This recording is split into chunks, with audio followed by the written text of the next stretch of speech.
사랑합니다. 오늘도 사람 책방에 오신 여러분을 환영합니다. 여러분, 혹시 이런 경험 있으신가요?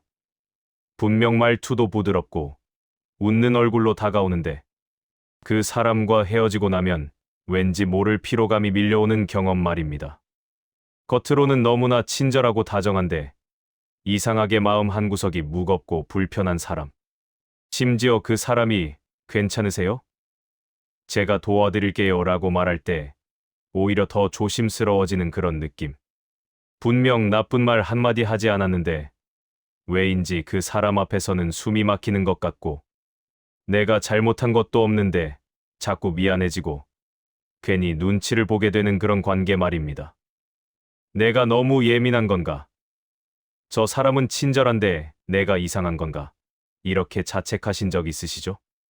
아니면 주변 사람들이 그 사람 참 좋은 사람이야 라고 칭찬할 때 나만 그 사람이 불편한 것 같아서 혼자 조용히 고개만 끄덕인 적 있으신가요? 심지어 그 불편함을 누군가에게 말하려고 해도 뭐라고 설명해야 할지 막막하셨을 겁니다. 그 사람이 나쁜 건 아닌데 그냥 뭔가 불편해라는 이 애매한 감정을 어떻게 표현해야 할까요? 오늘 이 시간 여러분의 그 불편함이 결코 예민함이 아니었다는 것을 말씀드리려 합니다. 그 직감은 틀리지 않았습니다. 여러분의 마음이 보내는 경고 신호였던 겁니다. 사실 우리는 평생을 살아오면서 수많은 사람을 만나왔습니다. 그 중에는 진짜 좋은 사람도 있었고, 그렇지 않은 사람도 있었죠. 그런데 나이가 들수록 더 명확하게 느껴지는 게 있습니다. 진짜 좋은 사람과 함께 있으면 아무것도 하지 않아도 마음이 편안합니다. 말을 많이 하지 않아도, 특별히 뭘 해주지 않아도, 그냥 그 사람 옆에 있는 것만으로 따뜻해집니다. 반면, 겉만 좋은 사람과 있으면 아무리 웃고 떠들어도 이상하게 피곤합니다. 그 사람이 친절할수록, 더 많이 베풀수록, 오히려 마음이 더 무거워집니다. 이 차이가 뭘까요? 왜 어떤 사람의 친절은 따뜻하고, 어떤 사람의 친절은 무거울까요? 오늘 이 영상에서는 겉으로는 친절하지만 이상하게 불편한 사람들의 진짜 속마음을 들여다보려 합니다. 그들이 왜 그런 행동을 하는지, 심리학적으로 어떤 메커니즘이 작동하는지, 그리고 가장 중요한 것은 우리가 어떻게 하면 그런 사람들로부터 상처받지 않고 지혜롭게 거리를 둘 수 있는지까지 함께 이야기 나눠보겠습니다. 여러분, 자신을 탓하지 마세요. 그 불편함을 느낀 여러분의 감각이 정확했습니다. 오늘 이 시간이 끝나고 나면 여러분은 더 이상 그런 관계에서 혼란스러워하지 않으실 겁니다. 누가 진짜 좋은 사람이고 누구와 함께해야 마음이 편안한지 그 기준이 명확해지실 겁니다. 그럼 먼저 우리 주변에서 흔히 볼 수 있는 현실 이야기부터 시작해 보겠습니다. 친절한데 불편한 사람, 그건 친절이 아니라 보이지 않는 거래였습니다. 60대 중반의 김순자 씨 이야기입니다. 순자 씨는 아파트 단지 내 노인정에서 알게 된 박영희 씨와 자주 어울리게 되었습니다. 영희 씨는 언제나 밝은 미소로 먼저 다가왔고, 언니, 오늘 안색이 안 좋아 보여요. 괜찮으세요? 라며 세심하게 챙겨주었습니다. 주변 사람들도 영희 씨 참 다정하다며 칭찬했죠. 그런데 순자 씨는 이상했습니다. 영희 씨와 만나고 나면 항상 기분이 가라앉았습니다. 영희 씨는 늘 제가 도와드릴게요.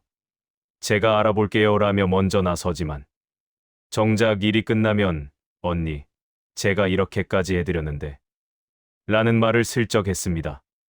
노골적인 건 아니지만 마치 빚을 진 것 같은 기분이 들게 만들었죠. 어느 날 순자 씨가 다른 친구와 점심 약속이 있다고 하자 영희 씨는 웃으면서 저보다 그분이 더 좋으신가 봐요. 괜찮아요. 저는 혼자 먹을게요 라고 말했습니다. 겉으로는 괜찮다고 했지만 그 말투에는 분명 서운함이 묻어났습니다. 순자 씨는 아무 잘못도 하지 않았는데 죄책감이 들었습니다. 더 이상한 건 영희 씨가 칭찬을 할 때도 뭔가 찝찝했다는 겁니다. 언니는 정말 좋으시네요. 저는 그렇게 못해요 라거나 언니처럼 여유로우면 얼마나 좋을까요? 저는 항상 바쁘고 힘들어서 라는 식이었습니다. 칭찬인 듯 위로해달라는 듯 순자 씨는 점점 영희 씨와의 만남이 부담스러워졌습니다. 이런 사람들을 심리학에서는 수동공격형 성격을 가진 사람이라고 합니다. 겉으로는 순응하고 친절하지만 속으로는 적대감이나 불만을 간접적으로 표현하는 방식입니다. 미국 심리학자 티모시 F. 머피 박사의 연구에 따르면 이런 성향을 가진 사람들은 직접적인 거절이나 분노 표현을 두려워하기 때문에 친절이라는 포장지로 자신의 불만이나 요구를 전달한다고 합니다. 또 다른 중요한 개념은 감정 노동의 착취입니다. 영국 사회학자 엘리 러셀 혹실드가 제시한 이론인데 어떤 사람들은 타인의 감정 에너지를 지속적으로 소모시키면서 자신은 아무것도 주지 않는 관계 패턴을 보입니다. 친절한 척하면서 실제로는 상대방에게 계속 죄책감, 의무감, 미안함을 느끼게 만드는 것이죠. 하버드 대학교의 관계 심리학 연구에서는 이를 조건부 친절이라고 명명했습니다. 진짜 친절은 아무 대가 없이 주어지지만 조건부 친절은 항상 보답을 기대합니다. 눈에 보이지 않는 거래장부를 들고 다니는 것과 같죠. 내가 이렇게 해줬으니 너도 이렇게 해야 해라는 무언의 압력이 깔려 있습니다. 그렇다면 이런 사람들은 왜 이렇게 행동할까요? 본질을 들여다보면 대부분 깊은 내면의 불안과 결핍에서 비롯됩니다. 자신이 가치 있는 사람이라는 확신이 없기 때문에 끊임없이 타인으로부터 인정과 확인을 받으려고 합니다. 친절을 베푸는 것은 상대방을 위한 것이 아니라 자신의 존재 가치를 증명하기 위한 수단인 겁니다. 또한 이들은 관계를 수평적으로 보지 못합니다. 항상 누군가는 위에, 누군가는 아래에 있다고 생각합니다. 친절을 베풀면서 자신이 우위에 서려고 하고 상대방이 자신에게 의존하게 만들므로써 안정감을 느낍니다. 상대방이 독립적으로 행동하거나 다른 관계를 맺는 것을 위협으로 느끼기 때문에 은근히 죄책감을 주어 통제하려고 합니다. 그럼 왜 우리는 이런 사람에게 특히 약해질까요? 대부분의 선한 사람들은 누군가 친절을 베풀면 당연히 감사하고 보답해야 한다고 배워왔습니다. 특히 우리 세대는 은혜를 갚아야 한다, 받은 만큼 돌려줘야 한다는 가르침 속에서 자랐죠. 이런 가치관을 가진 사람일수록 조건부 친절을 구분하기 어렵습니다. 상대방의 친절이 진심인지 거래인지 구분하지 못하고 일단 받았으니 갚아야 한다는 의무감에 사로잡힙니다. 독일의 철학자 아르투어 쇼펜하우어는 이렇게 말했습니다. 진정한 친절은 자신의 존재를 증명하려 하지 않는다. 햇빛이 따뜻함을 증명하려 애쓰지 않듯 진짜 선함은 그저 존재할 뿐이다. 이 말은 오늘 우리가 이야기한 내용과 정확히 일치합니다. 진짜 좋은 사람은 자신이 좋은 사람이라는 것을 증명하려 하지 않습니다. 그냥 자연스럽게 따뜻할 뿐입니다. 반면 겉으로만 친절한 사람은 끊임없이 자신의 친절을 증명하려 하고 상대방이 그것을 알아주기를 요구합니다. 햇빛이 내가 얼마나 따뜻한지 아니? 감사해 라고 말하지 않듯 진짜 친절은 조용합니다. 여러분이 느낀 그 불편함은 결코 예민함이 아니었습니다. 여러분의 마음이 정확하게 감지한 것입니다. 진짜 친절과 거래용 친절을, 따뜻함과 계산을 구분한 것이죠. 이제 그 불편함을 느낄 때 자신을 의심하지 마세요. 오히려 그 감각을 신뢰하시기 바랍니다. 마음이 무거워지는 관계는 아무리 겉으로 좋아 보여도 여러분에게 좋은 관계가 아닙니다. 도움을 받았다고 평생 빚진 것처럼 살 필요 없습니다. 70대 초반의 이정숙 씨는 평생 남에게 폐 끼치는 걸 싫어하며 살아왔습니다. 자식들에게도 나는 괜찮아, 너희 일 챙겨라고 말하는 분이셨죠. 그런 정숙 씨에게 같은 동네에 사는 최미란 씨가 다가왔습니다. 미란 씨는 언니, 제가 병원 갈 때 같이 가요. 혼자 가시면 힘드시잖아요. 라며 먼저 제안했습니다. 처음에 정숙 씨는 고맙기만 했습니다. 정말 필요한 도움이었으니까요. 그런데 시간이 지나면서 이상한 일이 벌어졌습니다. 미란 씨는 병원에 갈 때마다 언니, 제가 아침 일찍 일어나서 준비했어요. 다른 약속 다 미루고 왔어요. 라는 말을 빼먹지 않았습니다. 정숙 씨는 점점 미안해졌고 나중에는 병원 가는 게 부담스러워졌습니다. 더 큰 문제는 미란 씨가 다른 사람들에게 정숙 언니, 제가 병원 모시고 다녀요. 혼자서는 못 가시거든요 라고 말하고 다닌다는 것이었습니다. 정숙 씨는 혼자서도 충분히 갈 수 있었는데 마치 자신이 의존적인 사람처럼 묘사되는 게 불편했습니다. 하지만 뭐라고 말할 수가 없었습니다. 실제로 도움을 받았으니까요. 결국 정숙 씨는 미란 씨에게 다음부터는 혼자 갈게요. 미란 씨도 바쁘실 텐데 라고 조심스럽게 말했습니다. 그러자 미란 씨는 아, 그래요? 제가 뭘 잘못했나요? 언니 도와드린 게 잘못이었나요? 라며 눈물을 글썽였습니다. 정숙 씨는 자신이 나쁜 사람이 된 것 같았습니다. 이런 상황을 심리학에서는 은혜의 무기화라고 부릅니다. 미국 심리학자 로버트 치알디니의 저서 설득의 심리학에서 다룬 호혜성의 원칙이 왜곡된 형태입니다. 원래 호혜성의 원칙은 인간 관계에서 자연스럽고 건강한 교환을 의미하지만 일부 사람들은 이를 의도적으로 조작하여 상대방을 통제하는 도구로 사용합니다.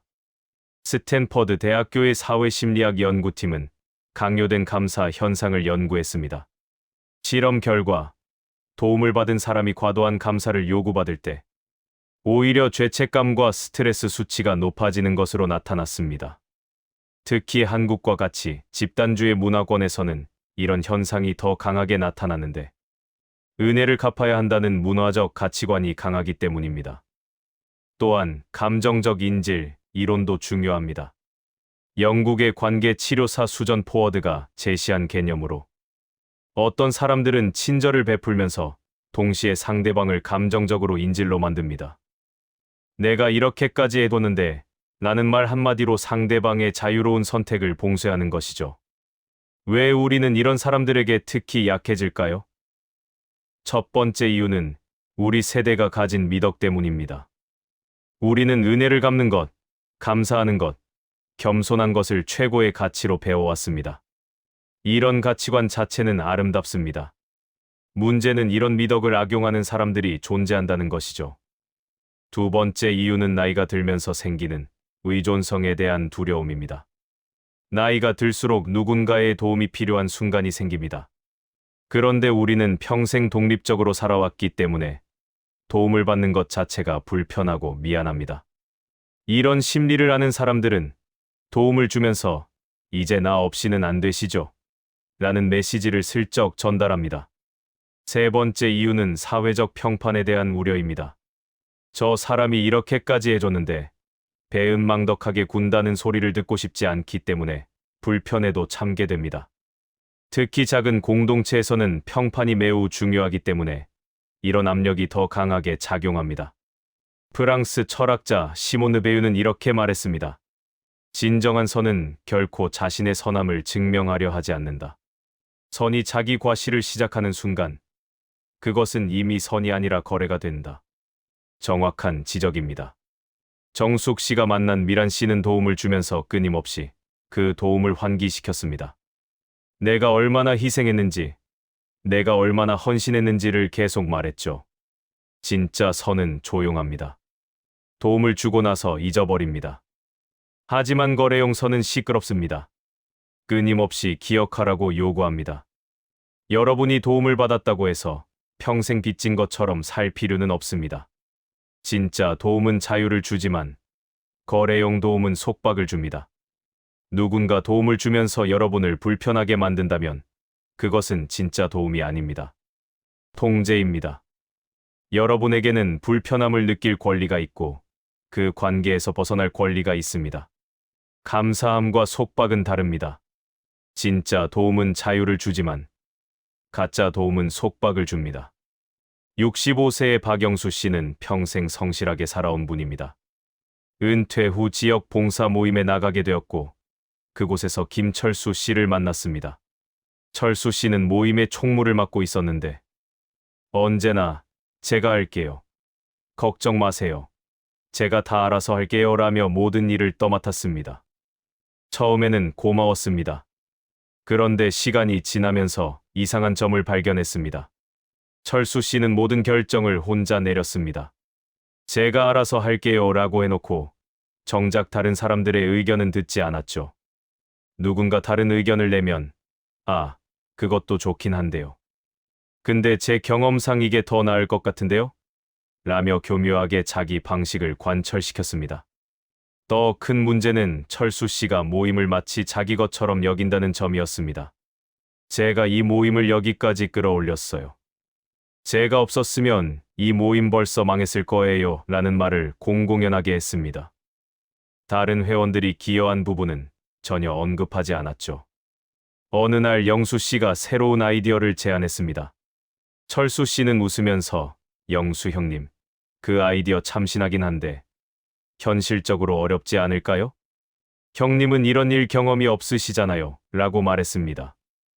겉으로는 존중하는 듯 했지만 실제로는 무시하는 말투였습니다. 영수 씨는 자존심이 상했지만 철수 씨가 워낙 많은 일을 하니 뭐라 하기가 어려웠습니다.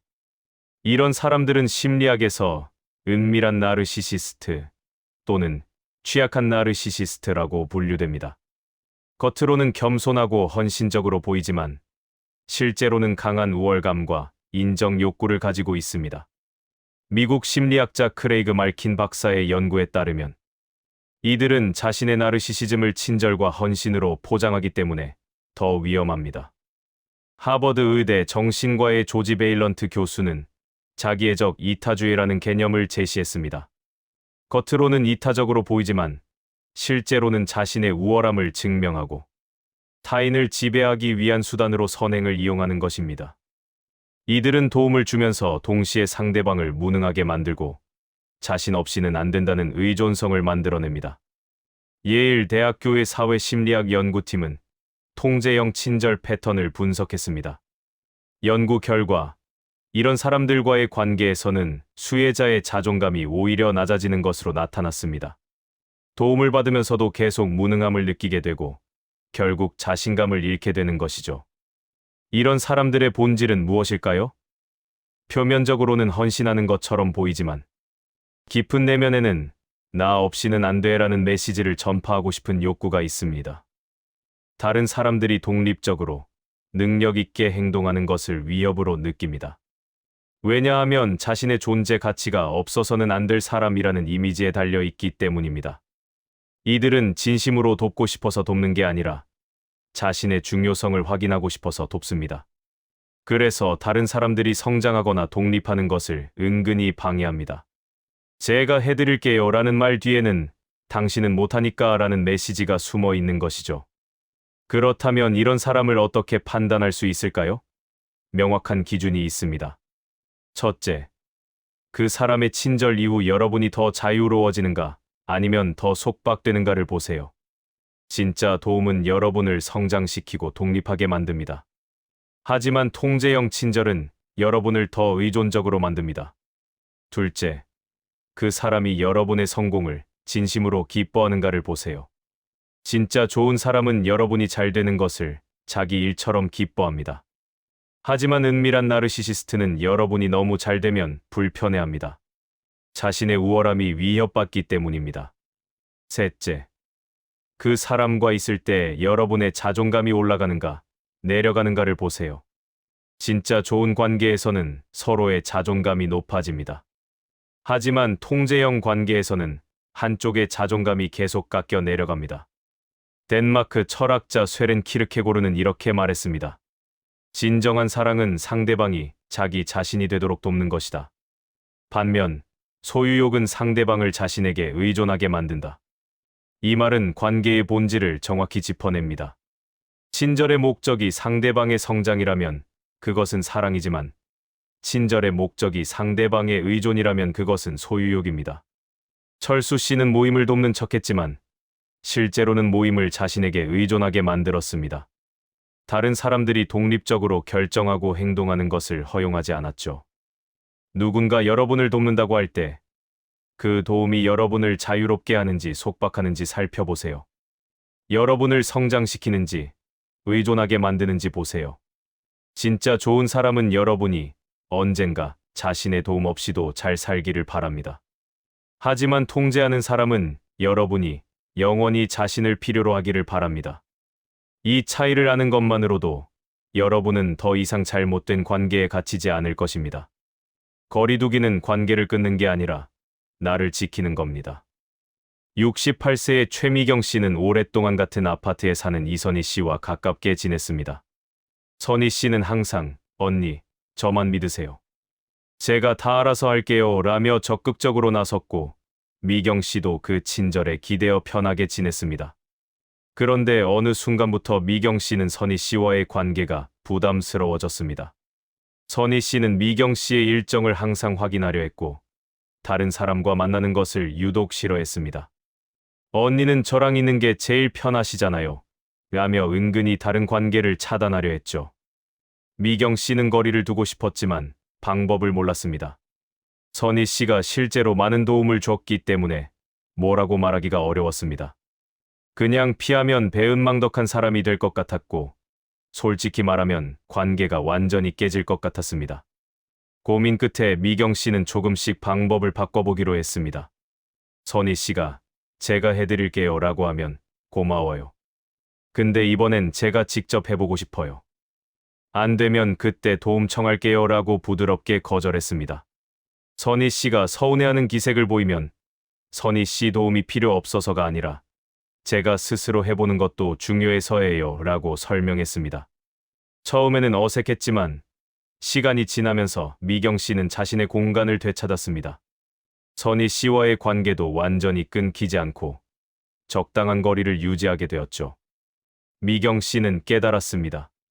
거리두기는 관계를 끊는 게 아니라 건강한 경계를 만드는 것이라는 걸. 관계에서의 건강한 경계 설정은 심리학에서 매우 중요한 주제입니다.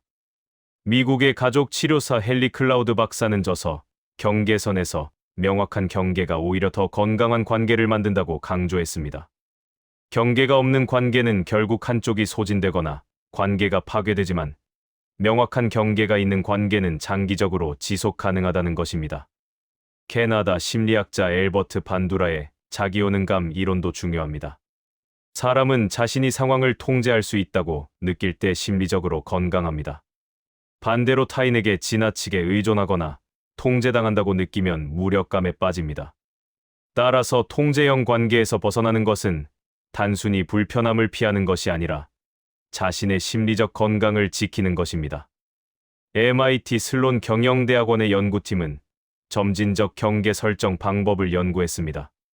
갑작스러운 거리두기는 관계를 완전히 파괴할 수 있지만 점진적이고 부드러운 경계 설정은 관계를 유지하면서도 자신의 공간을 확보할 수 있다는 결과를 발표했습니다. 특히 장기간 지속된 관계일수록 점진적 접근이 효과적이라고 합니다. 그렇다면 구체적으로 어떻게 거리를 둘 수 있을까요? 여러 가지 방법이 있습니다. 첫째, 부드러운 거절의 기술을 익히세요. 안 돼요가 아니라 이번엔 제가 직접 해볼게요 라고 말하는 것입니다. 상대방의 친절을 부정하지 않으면서도 여러분의 독립성을 지키는 방법입니다. 둘째, 감사와 독립을 함께 표현하세요. 도와주셔서 고마워요. 덕분에 많이 배웠어요. 이제는 제가 직접 해볼 수 있을 것 같아요. 라는 식입니다. 이렇게 하면 상대방도 자신의 도움이 헛되지 않았다고 느낍니다. 셋째, 점진적으로 거리를 조정하세요. 갑자기 연락을 끊거나 피하면 관계가 파괴됩니다. 대신 조금씩 만나는 빈도를 줄이고 깊은 이야기보다는 가벼운 대화를 유지하세요. 요즘 개인적으로 정리할 게 좀 있어서 라는 식으로 자연스럽게 시간을 확보하세요. 넷째, 다른 관계를 확장하세요. 한 사람에게만 의존하면 그 사람의 영향력이 커집니다. 여러 관계를 골고루 유지하면 한 사람의 통제력이 약해집니다. 다섯째, 가장 중요한 것은 죄책감을 내려놓는 것입니다. 누군가 도움을 줬다고 해서 평생 그 사람의 요구를 들어줄 의무는 없습니다. 감사하되 속박되지 마세요. 여러분에게는 자신의 삶을 선택할 권리가 있습니다. 고대 로마의 철학자 세네카는 이렇게 말했습니다. 진정한 자유는 원하지 않는 관계로부터 벗어나는 것이 아니라 그 관계 안에서도 자신을 잃지 않는 것이다. 이 말은 깊은 통찰을 담고 있습니다. 거리두기의 목적은 상대방을 버리는 것이 아니라 관계 속에서도 자기 자신을 지키는 것입니다. 미경 씨가 한 것처럼 선희 씨와의 관계를 완전히 끊지 않으면서도 자신의 공간을 확보한 것이 진정한 지혜입니다. 관계를 유지하되 자신을 잃지 않는 것. 이것이 성숙한 관계의 모습입니다. 여러분, 거리를 두는 것은 나쁜 것이 아닙니다. 오히려 여러분 자신을 존중하는 행동입니다. 불편한 관계를 참고 견디는 것이 미덕이 아닙니다. 자신의 감정을 존중하고 건강한 경계를 만드는 것이 진짜 지혜입니다. 지금부터라도 늦지 않았습니다. 조금씩 부드럽게 하지만 확고하게 여러분의 공간을 되찾으세요. 그것이 여러분 자신에게 줄 수 있는 가장 큰 선물입니다. 함께 있어도 피곤하지 않은 사람, 그게 진짜 좋은 사람입니다. 72세의 강경희 씨에게는 2명의 친구가 있었습니다. 한 명은 항상 제가 해드릴게요 라며 먼저 나서는 황정숙 씨, 다른 한 명은 조용하지만 항상 곁에 있어주는 김영자 씨였습니다. 정숙 씨는 경희 씨가 힘들어할 때마다 제가 다 알아서 할게요. 걱정 마세요 라며 모든 걸 대신해줬습니다. 감사했지만 경희 씨는 점점 무능해지는 기분이 들었습니다. 정숙 씨는 항상 제가 없으면 어떡하려고 그러세요 라는 말을 했고, 경희 씨는 실제로 자신이 아무것도 못하는 사람처럼 느껴졌습니다. 반면 영자 씨는 달랐습니다. 경희 씨가 힘들어하면 언니, 제가 도와드릴까요? 아니면 언니가 직접 하실 수 있으시겠어요? 라고 물었습니다. 경희 씨가 직접 하겠다고 하면 그럼 제가 옆에서 지켜볼게요. 필요하면 말씀하세요 라고 했습니다. 도와주되 대신하지 않았습니다. 곁에 있되 간섭하지 않았습니다. 어느 날 경희 씨가 새로운 취미를 시작하고 싶다고 했을 때 정숙 씨는 언니 나이에 그게 되겠어요? 너무 무리하시는 거 아니에요? 라며 말렸습니다. 하지만 영자 씨는 와, 멋진데요. 어떻게 시작하실 건데요? 라며 진심으로 응원했습니다. 심지어 경희 씨가 처음엔 서툴러서 실수투성이었을 때도 영자 씨는 웃으며 처음부터 잘하는 사람 없어요. 언니 점점 나아지고 계세요. 라고 격려했습니다. 시간이 지나면서 경희 씨는 깨달았습니다. 정숙 씨는 자신을 돕는 척하면서 실제로는 자신을 약하게 만들었지만 영자 씨는 조용히 곁에 있으면서 자신을 강하게 만들어줬다는 것을. 미국 심리학자 칼 로저스는 무조건적 긍정적 존중 개념을 제시했습니다. 진정으로 좋은 관계는 상대방이 어떤 선택을 하든 어떤 모습이든 존중하는 것에서 시작된다는 것입니다. 반면 조건부 사랑은 내 말을 들으면 내 방식대로 하면 좋아해주는 것입니다. 하버드 대학교의 75년간 진행된 성인 발달 연구에서 놀라운 결과가 나왔습니다. 행복하고 건강하게 오래 사는 사람들의 공통점은 돈이나 명예가 아니라 질 좋은 관계였습니다. 그런데 여기서 중요한 것은 관계의 개수가 아니라 질이었습니다. 단 한 명이라도 진심으로 나를 지지해주는 사람이 있으면 그것만으로도 삶의 질이 크게 향상되었습니다. 펜실베이니아 대학교의 마틴 셀리그만 교수는 진정성 있는 관계를 연구했습니다.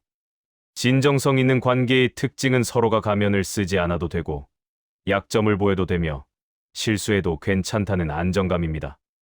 반대로 거래적 관계는 항상 좋은 모습만 보여야 하고 실수하면 안 되며 계속 감사를 표현해야 합니다.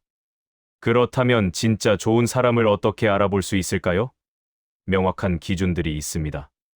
첫째, 진짜 좋은 사람은 여러분을 있는 그대로 받아들입니다. 여러분이 완벽하지 않아도, 때로 실수해도, 늘 밝지 않아도 괜찮다고 말합니다. 반면 조건부로 친절한 사람은 여러분이 자신의 기대에 부응할 때만 좋아합니다. 둘째, 진짜 좋은 사람은 여러분의 성장을 진심으로 기뻐합니다. 여러분이 독립적으로 되고 능력이 생기고 다른 관계도 맺는 것을 응원합니다. 반면 통제하는 사람은 여러분이 자신을 필요로 하지 않게 되는 것을 두려워합니다. 셋째, 진짜 좋은 사람과 있으면 에너지가 생깁니다. 그 사람을 만나고 나면 기분이 좋고 무언가 할 수 있을 것 같은 힘이 생깁니다. 반면 에너지를 빼앗는 사람과 있으면 만나고 나서 늘 피곤하고 무기력해집니다. 넷째, 진짜 좋은 사람은 여러분에게 죄책감을 주지 않습니다. 도움을 주고 나서 잊어버립니다. 하지만 거래하는 사람은 끊임없이 내가 뭘 해줬는지 기억하니? 라고 환기시킵니다. 다섯째, 진짜 좋은 사람은 여러분의 아니오를 존중합니다. 거절해도 삐지지 않고 여러분의 선택을 인정합니다. 반면 통제하는 사람은 거절을 배신으로 받아들입니다. 레프 톨스토이는 이렇게 말했습니다. 사랑은 상대방을 행복하게 만드는 것이 아니라 상대방이 스스로 행복을 찾도록 돕는 것이다. 영자 씨가 정확히 이런 사람이었습니다. 경희 씨를 대신해서 모든 것을 해주지 않았습니다. 대신 경희 씨가 스스로 할 수 있도록 옆에서 지켜봐 주었습니다. 경희 씨가 새로운 도전을 할 때 말리지 않고 응원했습니다. 실수해도 괜찮다고, 천천히 배워가면 된다고 격려했습니다. 이것이 진짜 사랑이고 진짜 우정입니다. 여러분 주변을 한번 돌아보세요. 누구와 있을 때 가장 편안한가요? 누구 앞에서 있는 그대로의 모습을 보여도 괜찮은가요? 누구와 헤어지고 나서 기분이 좋고 에너지가 생기나요? 그 사람이 바로 여러분에게 진짜 좋은 사람입니다. 반대로 누구와 있을 때 늘 긴장하고 눈치 보고 피곤한가요? 누구에게 늘 감사해야 한다는 압박을 느끼나요? 누구 앞에서 자꾸 작아지나요? 그렇다면 그 관계를 다시 생각해 볼 때입니다. 나이가 들수록 시간은 소중해집니다. 남은 시간을 어떤 사람들과 보낼 것인가는 매우 중요한 선택입니다. 많은 사람보다 진짜 좋은 사람 한 명이 낫습니다. 화려한 친절보다 조용한 따뜻함이 더 소중합니다. 여러분, 오늘 우리는 긴 이야기를 함께 나눴습니다. 겉으로는 친절하지만 이상하게 불편한 사람들, 그들의 속마음과 우리가 그들에게 약해지는 이유, 그리고 지혜롭게 거리를 두는 방법까지 살펴봤습니다. 이 모든 이야기를 관통하는 하나의 진실이 있습니다. 진짜 좋은 사람은 여러분을 편안하게 만들어줍니다. 아무것도 하지 않아도, 말을 많이 하지 않아도, 그냥 함께 있는 것만으로 따뜻한 사람. 그런 사람이 진짜 좋은 사람입니다. 반면, 아무리 겉으로 친절하고 많은 것을 해줘도, 여러분을 불편하게 만드는 사람은 여러분에게 좋은 사람이 아닙니다. 친절은 형식이 아니라 결과로 판단해야 합니다. 그 사람의 친절 이후 여러분이 더 자유롭고 행복해졌다면 그것이 진짜 친절입니다. 하지만 더 무겁고 불편해졌다면 그것은 친절이 아니라 거래이거나 통제입니다. 이제 여러분은 그 차이를 아십니다. 더 이상 자신을 의심하지 마세요. 불편함을 느낀 여러분의 감각이 정확했습니다. 그 직관을 신뢰하세요. 누군가 아무리 좋은 말을 해도 여러분의 마음이 무겁다면 그것이 진실입니다. 우리 모두 이 나이까지 살아오면서 많은 사람을 만나고 많은 관계를 경험했습니다. 이제는 알 수 있습니다. 누가 진짜이고 누가 가짜인지, 누구와 함께 있을 때 마음이 편한지, 그 지혜를 믿으세요. 남은 인생, 진짜 좋은 사람들과 함께 하세요.